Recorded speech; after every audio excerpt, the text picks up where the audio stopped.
Halo ya saudara, puji Tuhan, berjumpa di YouTube channel Kerinduanku Church. Hari ini bersama dengan saya, Pastor Nathanael Graneda. Mari kita satukan hati kita sebelum kita mendengarkan sedikit kebenaran dari firman Tuhan. Haleluya.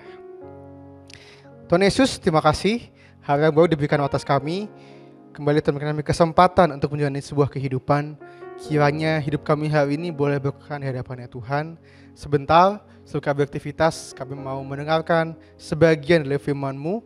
Kiranya boleh menjadi bekal kehidupan dalam kami menjalani kehidupan kami sepanjang hari ini. Berbicara setiap kami di dalam nama Tuhan Yesus. Haleluya. Amin. Puji Tuhan saudara. Hari ini kita akan membahas mengenai tentang building a firm foundation. Membangun fondasi yang kuat, yang kokoh, yang teguh. Kita ambil ayatnya dari Matius 7 ayat 24 sampai yang ke-27. Setiap orang yang mendengarkan perkataanku ini dan melakukannya, ia sama dengan orang yang bijaksana yang mendirikan rumahnya di atas batu. Kemudian turunlah hujan, datanglah banjir. Lalu angin melanda rumah itu, tetapi rumah itu tidak rubuh sebab didirikan di atas batu. Tetapi setiap orang yang mendengarkan perkataanku ini dan tidak melakukannya, ia sama dengan orang bodoh yang mendirikan rumahnya di atas pasir. Kemudian turunlah hujan, datanglah banjir. Lalu angin melanda rumah itu sehingga rubuhlah rumah itu dan hebatlah kerusakannya. Saudara, dalam hidup ini kita perlu tahu bahwa apa yang kita bangun menentukan seberapa tinggi hidup kita. Kalau bahasa kerennya itu dasar menentukan ketinggian. Membangun rumah 1 lantai, 2 lantai kan membangun sebuah mall yang mungkin 5 lantai. Atau sebuah perkantoran yang belasan puluhan lantai punya pondasi yang berbeda. Dan celakanya pondasi bukan hal yang keren. Pondasi bukan hal yang kelihatan. Pondasi adalah hal yang dibangun saat nggak ada yang lihat. Pondasi dibangun saat awal-awal. Kalau kita lihat gedung, kita nggak lihat fondasinya kan, kita cuma lihat wah megah ya gedungnya, wah hebat ya, bagus ya dalamnya. Tapi jarang orang yang mau lihat dong gimana fondasinya. Padahal dalam sebuah gedung yang paling penting apa? Fondasinya. Karena kalau gedungnya boleh tinggi, tapi kalau fondasinya nggak kuat, tinggal tunggu waktunya bangun itu akan jatuh. Dan sekarang kita akan pelajari bagaimana kita membangun kehidupan kita dengan fondasi yang benar, yang kuat. Apa yang dapat kita pelajari dari ayat tadi mengenai sebuah fondasi. Yang pertama ada namanya two builders atau 2 orang yang sedang membangun. Setiap orang boleh membangun kehidupannya. Setiap kita boleh berjalan membangun kehidupan. Membangun dalam pekerjaannya, membangun karirnya, membangun bisnisnya, membangun hubungannya sama Tuhan, bergereja. Kita semua di dunia sedang membangun sesuatu. Tapi kan jadi pertanyaan kan, yang kita bangun tuh beralaskan dengan apa? Ada yang kita bangun kehidupan kita berdasarkan apa yang kita punya. Membangun kita berdasarkan nilai-nilai dunia. Salah nggak? Nggak salah. Kayak kita juga perlu knowledge. Tapi yang terlalu repot adalah saat kita membangun kehidupan kita, tapi kita nggak libatin Tuhan. Kita terlalu sombong untuk nggak nanya sama Tuhan. Kita terlalu merasa mampu, merasa bisa untuk nggak pernah tanya Tuhan. Kita nggak pernah tanya apa maunya Tuhan. Itu yang paling repot. Kalau saudara hari-hari ngebangun hidupmu tanpa melibatkan Tuhan, mumpung masih awal tahun nih. Bilang sama saya sama-sama, mumpung masih awal tahun. Mumpung masih awal tahun, kalau saudara tahu kau membangun hidupmu, rencanamu sepanjang tahun ini tanpa Tuhan, tanpa dilibatkan Tuhan, mending buru-buru tanya Tuhan deh.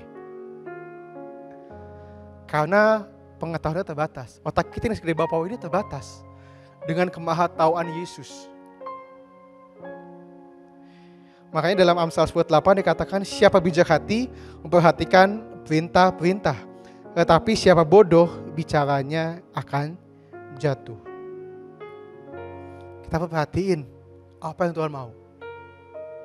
Setiap kita membangun kehidupan, tapi di atas dasar apa yang kita bangun? Berdasarkan apa yang kita bangun hidup kita? Yang kedua, ada namanya 2 fondasi. Kita baca di ayatnya. 1 di atas batu karang, 1 di atas pasir. Kalau dalam Lukas 6:48 dikatakan, ia sama seperti dengan orang yang mendirikan rumah. Orang itu menggali dalam-dalam dan meletakkan dasarnya di atas batu. Ketika datang air bah dan banjir melanda rumah itu dapat digoyahkan karena rumah itu kokoh dibangun. Ini saya bilang tadi, di atas apa kamu bangun, Pak? Kalau kamu bangun hidupmu di atas firman Tuhan, di atas tuntunan Roh Kudus, di atas Yesus yang menuntun hidupmu akan baik-baik aja. Kalau saudara baca tadi Lukas 4:8, kata batu dikatakan katanya Petra.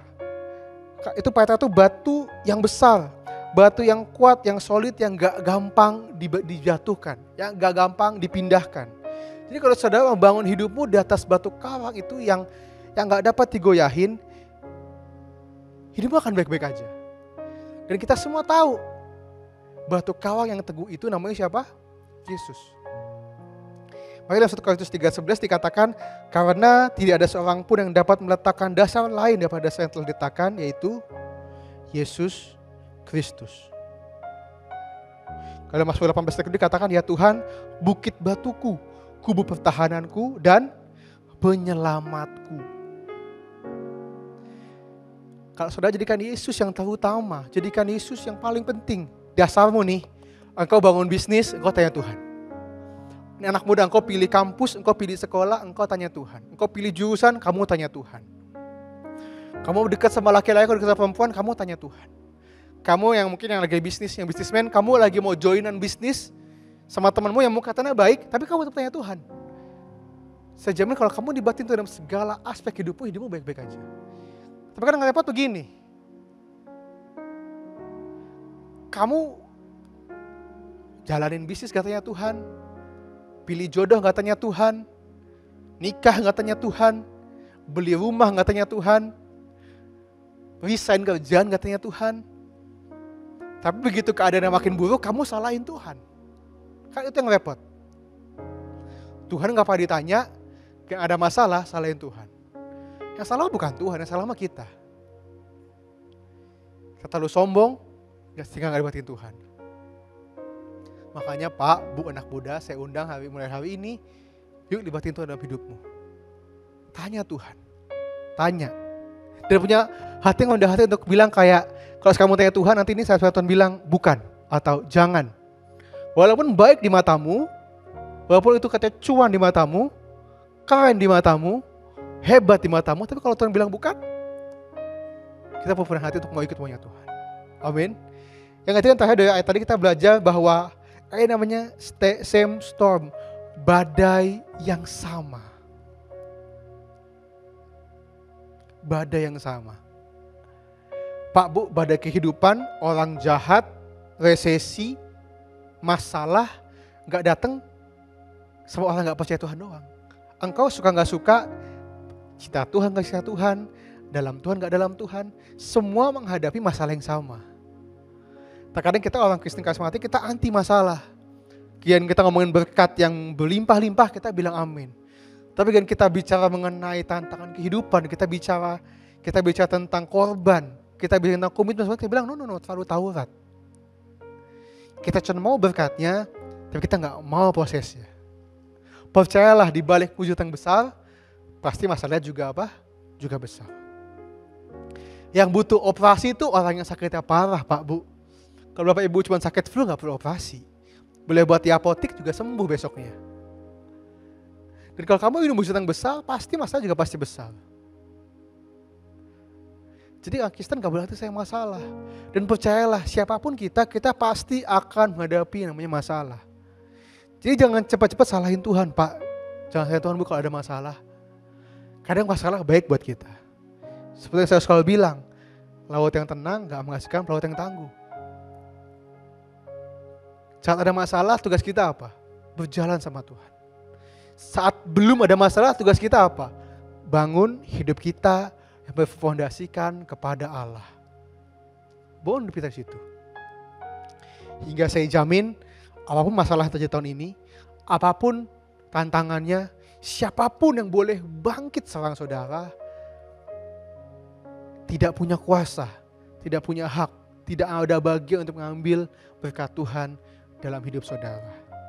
Maka kita bangun hidup kita dalam Tuhan, andalkan Tuhan, libatkan Tuhan, tanya Tuhan. Maka saya percaya dan saya doa sepanjang tahun yang baru 2025, Aku diberkati berlimpah-limpah. Pintu berkat-Mu dibukakan. Amin. Saya undang setiap kita boleh satukan hati kita. Kita naikkan satu pujian ini hadapan Tuhan. Haleluya. Di saat badai bergelora, ku akan terbang bersamamu. Bapa, Kau Raja atas semesta, ku tenang sebab Kau Allahku. Di saat badai bergelora, ku akan terbang bersamamu. Bapa, Kau Raja atas semesta, ku tenang sebab Kau Allahku. Ku tenang sebab Kau Allahku. Ku tenang sebab Kau Allahku.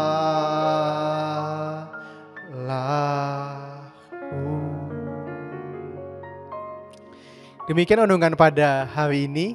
Semangat saudara dan jangan lupa punya surga crazy in love with you. Bye-bye.